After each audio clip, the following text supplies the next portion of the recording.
তো বাংলাদেশে থেকে বিভিন্ন সময় প্রায় ফোন আসে, মেসেজ আসে যে ভাই প্রধানমন্ত্রী শেখ হাসিনা কি আসবে, কবে আসবে। তো মাননীয় প্রধানমন্ত্রী বঙ্গবন্ধু কন্যা শেখ হাসিনা এই দেশকে ভালোবাসেন, দেশের জনগণকে ভালোবাসেন এবং দেশের মাটিকে ভালোবাসেন। সো মাননীয় প্রধানমন্ত্রী বঙ্গবন্ধু কন্যা শেখ হাসিনা আসবে, অবশ্যই আসবে। আসবে মানে আসবে, অবশ্যই আসবে এবং বাংলাদেশ হাসবে। কারণ বাংলাদেশের মানুষ, বাংলাদেশ শেখ হাসিনার জন্য অপেক্ষা করছে।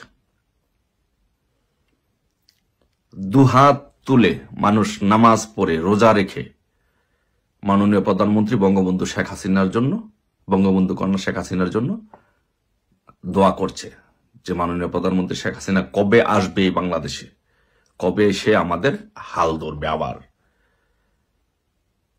তাই ইনশাল্লাহ আপনারা এইটুকু জানেন যে ইনশাল্লাহ মাননীয় প্রধানমন্ত্রী বঙ্গবন্ধু কন্যা শেখ হাসিনা অবশ্যই ইনশাল্লাহ দেশে আসবে।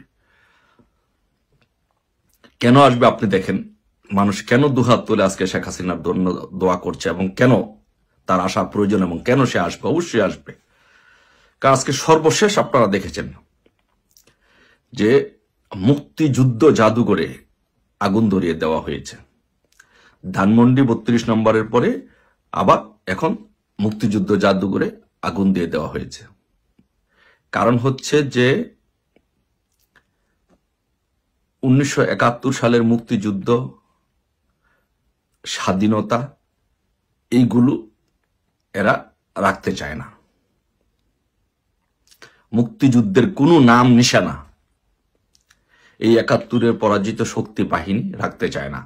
এই জন্য তারা 72-এর সংবিধান বিশ্বাস করে না, তারা 71-এর মুক্তিযুদ্ধে বিশ্বাস করে না, তারা বঙ্গবন্ধুতে বিশ্বাস করে না, ধানমন্ডি 32 নম্বরে বিশ্বাস করে না, মুক্তিযুদ্ধের জাদুঘর তারা পুড়িয়ে দিতে চায়।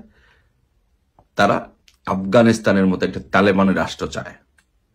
তাই এই দেশকে রক্ষা করতে হলে, তালেবানি রাষ্ট্রের হাত থেকে বাংলাদেশকে রক্ষা করতে হলে অবশ্যই বঙ্গবন্ধু কন্যা শেখ হাসিনাকে প্রয়োজন এবং অবশ্যই উনি সেই দেশের নেতৃত্ব দিতে, বাংলাদেশটা যেন আফগানিস্তানের মতো তালেবানি রাষ্ট্র না হয়, সেই জন্য এই বাংলাদেশের নেতৃত্ব দিতে অবশ্যই বঙ্গবন্ধু কন্যা শেখ হাসিনা আসবেন। আপনারা দেখেছেন, বিশেষ করে নারী সমাজকে এখন জেগে উঠতে হবে।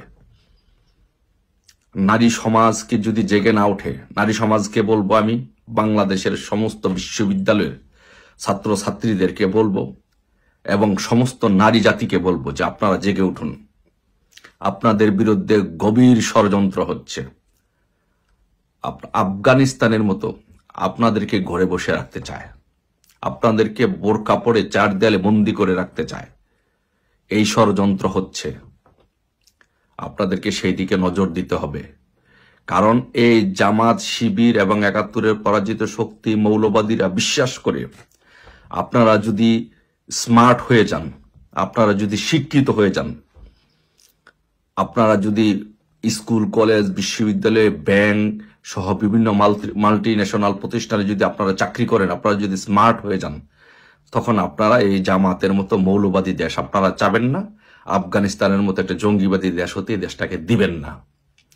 এই জন্য পরিকল্পিতভাবে আপনাদেরকে ঘরে বসিয়ে রাখার জন্য, ঘরে বন্দি করার জন্য এরা বিভিন্ন ধরনের অপকৌশল গ্রহণ করছে। সেই অপকৌশলের অন্যতম মাধ্যম হচ্ছে যে বাংলাদেশে এখন ধর্ষণের মাত্রা বেড়ে গেছে।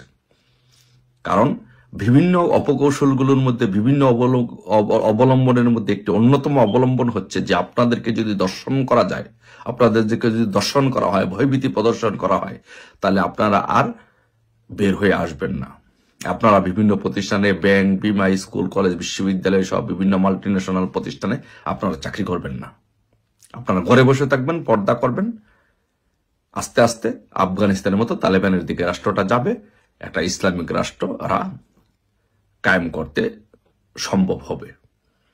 এই জন্য আমি বলবো যে আপনাদের অধিকার আদায়ের জন্য, আপনাদের নিজের জীবনের জন্য, আপনাদেরকে ধর্ষণের হাত থেকে বাঁচার জন্য আপনাদেরকে এগিয়ে আসতে হবে। এখনই সময়, আর দেরি নয়।